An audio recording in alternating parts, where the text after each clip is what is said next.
Hi, my name is Mark Lavelle and now I'm creating the video for the segment natin ngayon is about of residual income and non-residual income. Ano nga ba yung pagkakaiba ng dalawa? Yung non-residual income, ito yung after your work, done na. Sabihin, wala nang another source of income na pumapasok sa'yo.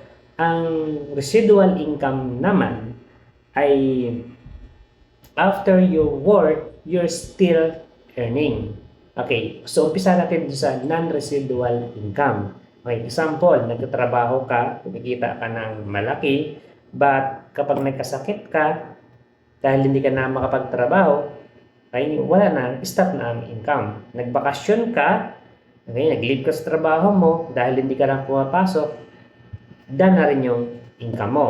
Okay, so natanggal ka sa trabaho, then stop na yung income mo, kahit anong sipag mo, kaya wala sang non-residual income because after your work, done na. Sabihin, wala nang pumapasok na income.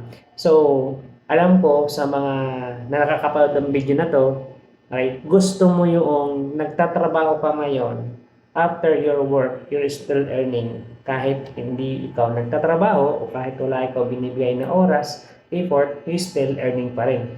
But sasabihin ng iba, anong klaseng work yun? After work, still kumikita pa rin? Yes, marami pong ganon. Okay, now, ito naman yung residual income. Okay, so residual income, after work, is still earning pa rin. Kahit ikaw ay nagbabakasyon, kumikita ka. Okay, after work, kahit nagbabakasyon ka, kumikita ka. Tapos, kahit naka-leave ka, okay, may sakit ka, okay, so kumikita ka pa rin, okay, residual income. Now, ang pag-usapan natin, saan makukuha yung non-residual income at saan nakukuha yung residual income. So, umpisahan natin doon sa non-residual income. Okay, ang non-residual income, ito yung ikaw yung pumapasok na 8 to, tinatawag natin na 8 to 5 job, ito yung isang empleyado. Sabihin, no work, no pay. Okay, kapag wala ka ng trabaho, wala ka ng income. Natanggal ka, wala ka ng income. Nag-leave ka, wala ka ng income. Nagkasakit ka, wala ka ng income. So, saan nakukuha ang non-residual income? Kung ikaw ay isang empleyado. Okay?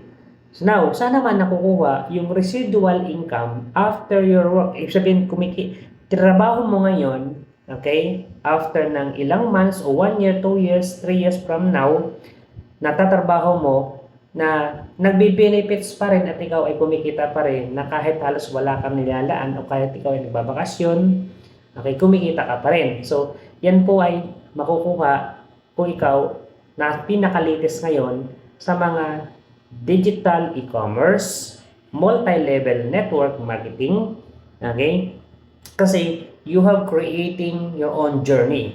Naki-create ka rin ng organization at kapag ikaw nakapag-create ng organization, yung organization mismo na na-create mo, okay, same din na gagawa sila ng kanilang organization because of the proven system. So ngayon, ibig sabihin, kapag pinasok mo ang multi-level network marketing, kapag pinasok mo ang e-commerce o dropshipping, okay, so nandito ang potential at nandito rin ang residual income.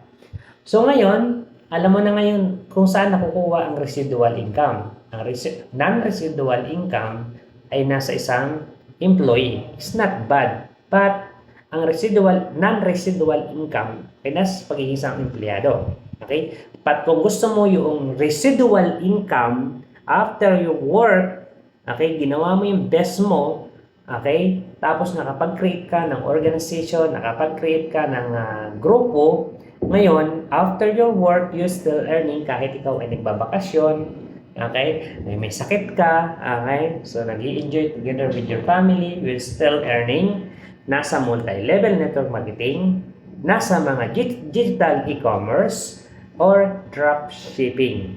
So ngayon, kung ikaw ay nasa gantong industry, I would like to congratulate you kasi you're the right line. Thanks so much. My name is Mark Lavelle. This video is for learning to everyone.